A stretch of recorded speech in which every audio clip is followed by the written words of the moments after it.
Bueno, en el bloque anterior entonces estábamos concentrándonos en la primera crisis, que es la de la confianza básica versus la desconfianza. Hicimos hincapié en la necesidad de una integración de esos dos componentes con predominio de lo sintónico por sobre lo distónico. La idea de que Erickson plantea es la piedra como angular de la personalidad vital. Y yo un poco a modo de, como una forma de ejemplificarlo, a modo casi como de un jueguito, les voy a pasar un pedacito de un sketch de un humorista argentino. Para las generaciones más jóvenes tal vez no vieron su programa años atrás, pero que es Antonio Gasalla, ¿sí? Entonces les voy a pasar un pedacito de un sketch de un personaje que él construye que se llamaba Soledad Dolores Solari. Y entonces vamos a verlo y después vamos a reflexionar algunas cositas con respecto a él, ¿sí? Pero vean la actitud de nuestro personaje con respecto al mundo. Bueno, a ver. Cuánta violencia, cuántos asaltos a mano armada, cuántas violaciones, cuántos asesinatos. Y eso que estoy leyendo las historietas, ¿eh? ¿Eh? No, ¿quién es? ¿Qué pasa? ¿Me vienen a robar? Señora, ¿usted pidió una enfermera? Ah, sí, yo pedí una enfermera. Espéreme un minutito. Pero usted no parece una enfermera. ¿El sombrerito dónde está? Señora, escúcheme, ¿por qué no me deja pasar? Yo tengo otras cosas que Espéreme un hacer. minuto, espéreme un minuto. Bueno. Pida silencio con el dedo en la boca como está la foto de los hospitales. Sí, puede ser. Espere, le voy a abrir, pero espéreme un minutito.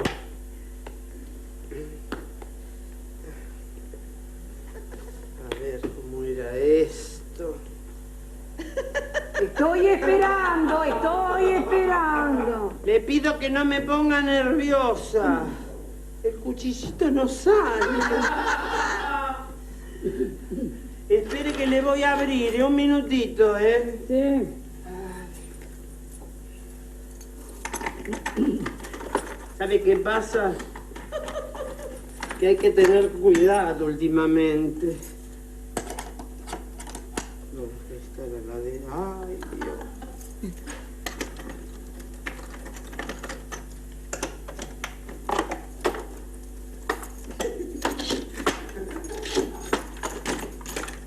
Entre y cierre la puerta atrás de usted ni bien entre. Bueno, por fin.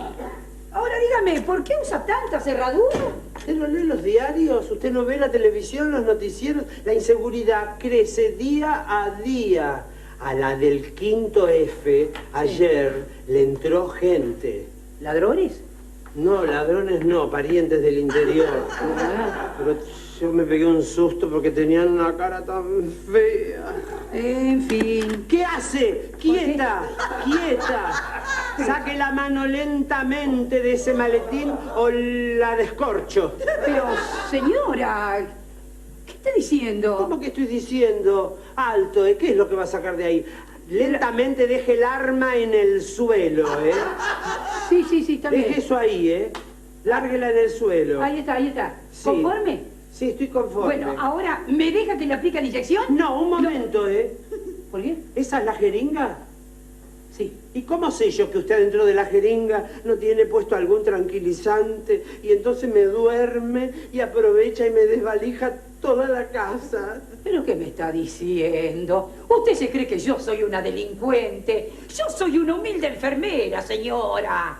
Ah, ve, me está dando la razón. Es una persona humilde. Yo me compadezco de usted, pero seguramente usted tiene que salir a robar para poder comer.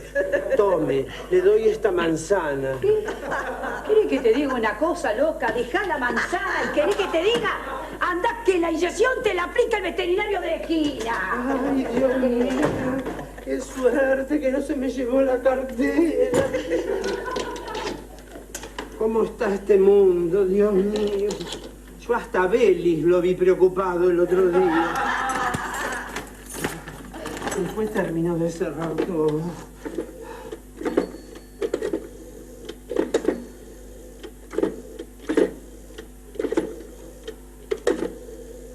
Ay, desde que agregaron números no se termina más.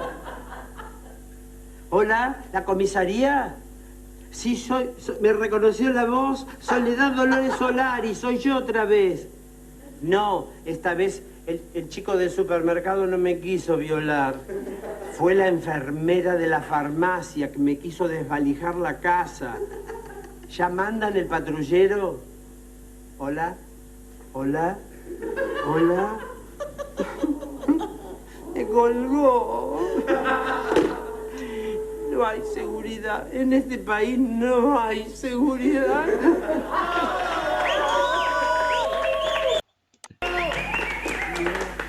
Ay. Bueno, ahí un poco la idea, a mí me parece que es un sketch muy, bueno, es divertido, es lindo porque un poco eso es lo que hace muchas veces el humor. Los productos humorísticos lo que hacen a veces es tomar algunas de estas cualidades y exacerbarlas, exagerarlas, ridiculizarlas, ponerlas como en un máximo de expresión para que uno pueda empezar a percibir cómo en realidad quizás algunos de esos aspectos todos tenemos un poquito, ¿eh? ¿No? Porque acá viene lo importante de entender que como esto es nuclear, todos y cada uno de nosotros, todos tenemos un poquito de esas cosas, es decir, todos tenemos cerraduras, pero usamos uno o dos. Parece que no necesitamos 8 o 9, ¿sí? O todos podemos a veces tener la experiencia también de la desconfianza de alguien que se nos presenta tal vez como... o no desconfiamos de algunos mails que te dicen que has ganado no sé qué sorteo, no sé qué cosa, y uno si es más o menos avispado, uno no va a confiar tan de buenas o primeras. Es decir, parte de la confianza y la desconfianza es parte de la constitución psíquica. Ahora bien, en este sketch se puede empezar a ver de qué se trataría que acá hayan primado absolutamente todos los componentes más egodistónicos. Entonces la desconfianza está presente en todo momento y la estructuración psíquica en algún punto llega a que tenga como un movimiento de muchísima retracción, de muchísimos aspectos absolutamente defensivos en el vínculo con el otro, ¿sí? Por supuesto que acá estamos viendo una persona adulta. Esta teoría ericksoniana en algún punto, y es un poco lo que también postula el psicoanálisis, es pensar que las experiencias tempranas de nuestras vidas van a dejar huellas estructurantes para nuestra personalidad y para cuestiones que van a ser después las que se van a reactualizar en vínculos en otras etapas posteriores, ¿sí? Es decir, acá uno si tiene una teoría como la ericksoniana en mente podría pensar, bueno, ¿cómo habrá sido la vida de esta señora? ¿Cómo habrán sido sus tempranas experiencias infantiles? ¿Qué cosas habrá vivido? ¿Qué cosas habrá experimentado? Como para que ahora ya tenga un modo de vinculación con el mundo en donde predomine la desconfianza, la cosa como paranoica, el temor, un sonido, me vienen a robar, una cosa que se va a abrir, a ver qué es lo que está ahí, usted no parece enfermera, usted, es decir, todos esos componentes que en realidad tienen que ver con la desconfianza, ¿sí? La confianza es un valor absolutamente central en los vínculos y en las relaciones humanas. Es decir, después vamos a ver que acá estamos hablando de cosas que están en la base de aspectos tan centrales para las vidas y para las existencias humanas como es los vínculos amorosos, ¿sí? ¿Por qué? Porque la confianza en algún punto es lo que nos brinda una sensación de seguridad, de cercanía, de sostén, de equilibrio. Y por supuesto que cuando la confianza se pierde, la sensación también es absolutamente desorganizante y es absolutamente angustiante. Es decir, el establecer un lazo de confianza y que la confianza se vea después traicionada, no se vea correspondida, no se vea... no se vea satisfecha, como quien dice. Entonces, la confianza que se va estableciendo desde los primeros vínculos tiene que ver no solamente con la confianza en el otro, sino la confianza en uno, en poder irnos constituyendo en sujetos confiables para con los demás, con las demás personas, como quien dice, ¿sí? Y con respecto a esto de la esperanza, también como que quería agregar una observación que una vez leí de una psicoanalista argentina que me parece brillante, que se llama Silvia Bleichmar, que yo voy a mencionar bastante también en las clases. Ella, bien preocupada, digamos, por cómo son esos dinamismos psíquicos tempranos y la constitución de esos dinamismos psíquicos tempranos, ella se maravilla ante lo que es la sonrisa de un niño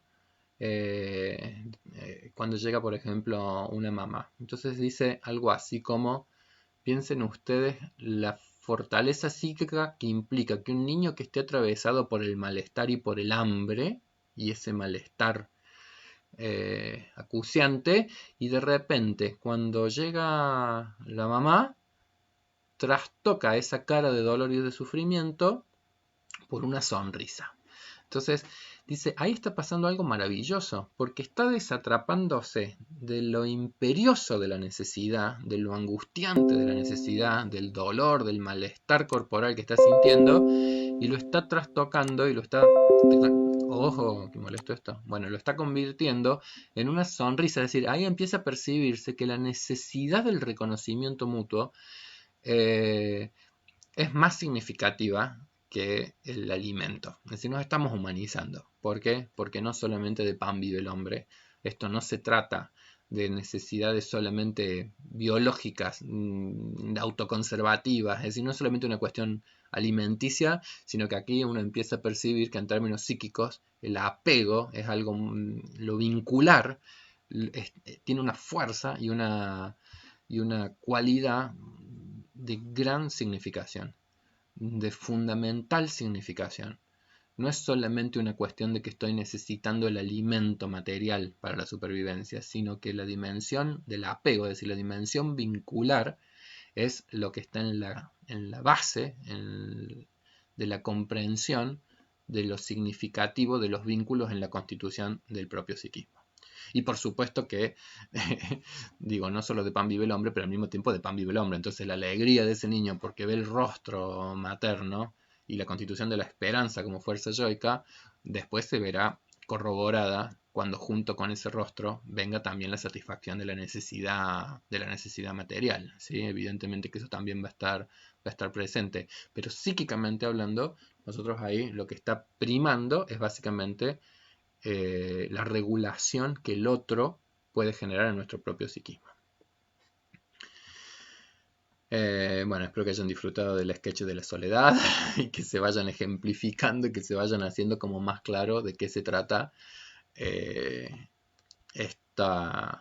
este interjuego de aspectos sintónicos o distónicos. El personaje de Soledad Dolores Solari, ustedes si tienen tiempo se ponen, chusmean por el YouTube algunos otros sketches y van a ver que está muy bien elegido por Gasalla la forma de caminar, la retracción, los colores elegidos, el color negro, los modos,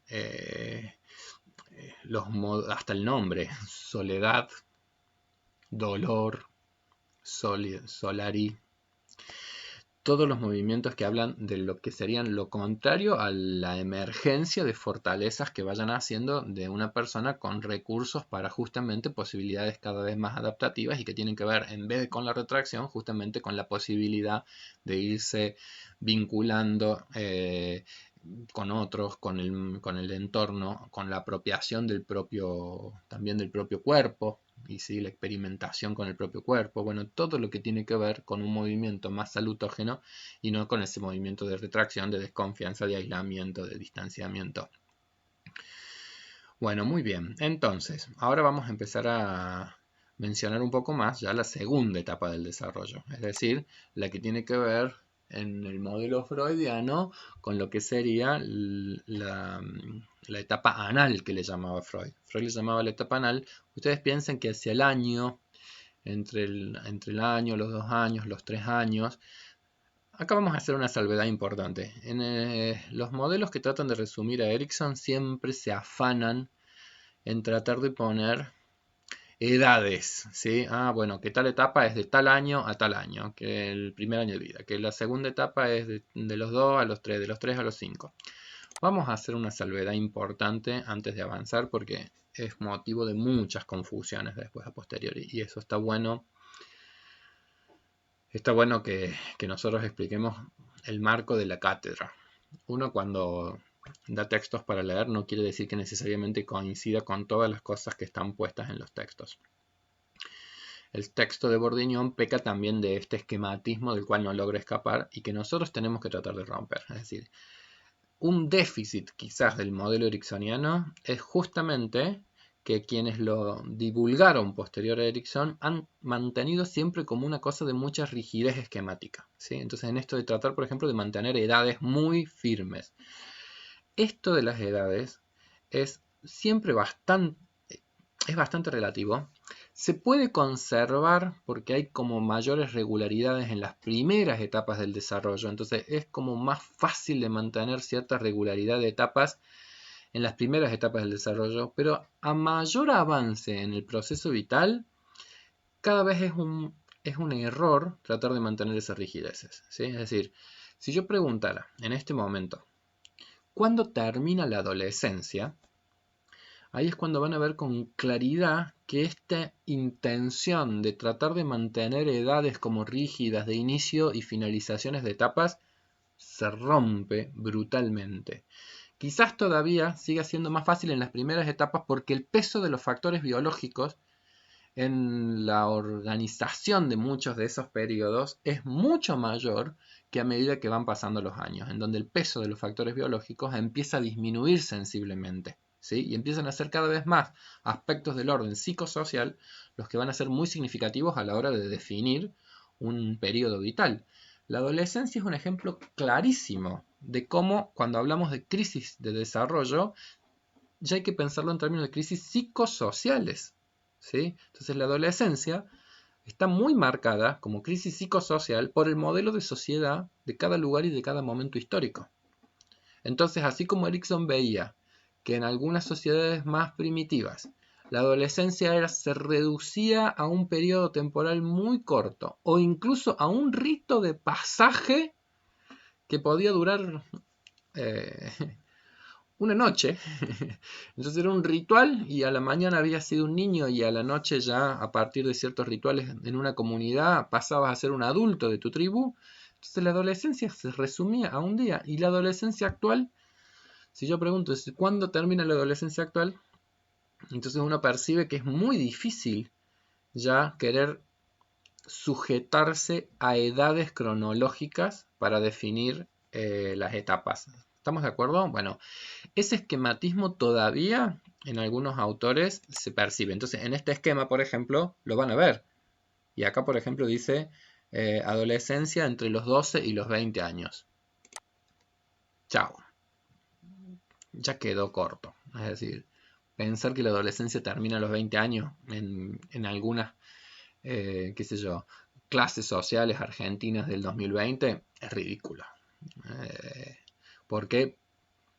Porque hay muchísimas personas en los 21, 22, 23, 24, 25 que todavía no podríamos considerar que estén, como quien dice, plenamente instalados en aspectos de la adultez joven y todavía en muchos aspectos en realidad hay muchísimas más cuestiones ligadas todavía a la adolescencia, ¿sí? Entonces ya la cuestión de la edad como un marcador tan nítido pierde completamente su sentido. Bueno, en el texto de Bourdieu esto todavía aparece y tenemos que tomarlo, como yo digo, con pinzas, ¿sí? Por supuesto que no es lo mismo la adolescencia de los 14 a los 15 que una adolescencia de 20, 21, 22 y tal vez...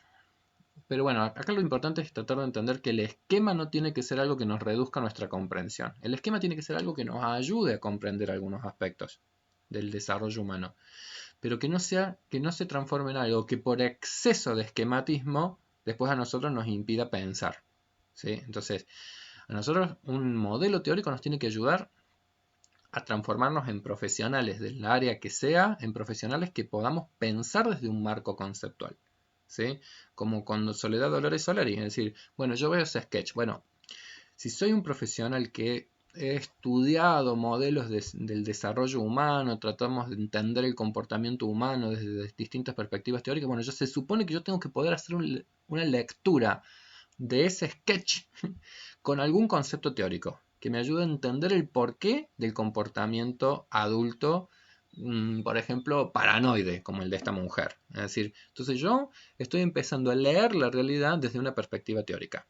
Ese es el sentido de la formación conceptual, pero que un esquema no se vaya a transformar después en algo que me rigidice en mi modo de comprensión. ¿Por qué? Porque me va a hacer cenar en vez de ayudar. Entonces, un modelo teórico, nosotros tenemos que poder siempre ponerlo como en cierta tensión, ponerlo siempre en cierta flexibilidad de mi propia lectura con respecto a ese modelo. ¿Estamos de acuerdo? Entonces, en este modelo, yo les decía, la segunda etapa del desarrollo que se va a empezar a plantear es la etapa de la infancia, la etapa anal que decía Freud, pero en donde básicamente acá lo central, si uno piensa en un niño al año y medio, lo que está aconteciendo es que hay como una brutal transformación en términos de sus posibilidades de control del propio cuerpo. Hay un aspecto que ya es del orden de la maduración, del sistema neurobiológico, de la maduración muscular. Hacia el año y pico, la mayoría de los niños están en la experiencia de la bipedestación, es decir, de ponerse de pie, de tener el suficiente control corporal como para poder empezar a hacer movimientos de exploración, movimientos de alejarse incluso de las figuras que implican o que representan el cuidado y la protección. Entonces, toda esa posición habla de que acá estamos como en un momento o en un movimiento en donde vamos avanzando de una situación que había sido de mucha dependencia con respecto a otros, un vínculo de muchísima dependencia con respecto a los demás, hacia movimientos de mayor autonomía. Y esa es justamente la segunda crisis. Esa es justamente la segunda crisis que va a plantear Erikson. La crisis que tiene que ver con la autonomía versus la vergüenza y la duda. Muy bien. Bueno, acá ya están todos los sistemas informáticos, están empezando a fallar, intrusionarse. Vamos a hacer un corte del bloque en este punto para en el próximo bloque concentrarnos en detalle en este segundo periodo, ¿sí? Bueno, yo creo que en este bloque hemos logrado como ejemplificar más en profundidad el primero, tal vez ya empezar a dar una pauta de esto, de lo que significa, o ejemplificar qué es esto de lo que significa, bueno, ¿para qué tener un modelo teórico? Entonces un modelo teórico es para poder hacer lecturas de fenómenos de la realidad y quizás empecemos ya a avanzar, y ya en el próximo vamos a avanzar más en profundidad en la segunda etapa. Y nos va a servir muy útil hacer esta cosa como de mayor profundización en estas dos primeras etapas del desarrollo, porque vamos a ver que quizás estas dos primeras etapas del desarrollo ya nos muestran también cómo el desarrollo tiene una cierta como contradicción entre aspectos que tienen que ver con la comunalidad, es decir, la dependencia, el vínculo, y otros momentos del desarrollo en donde tiene más fuerza la individuación, la separación, la autonomización, la diferenciación entre el yo y el otro. Vamos a profundizar bastante en ese punto en el próximo bloque.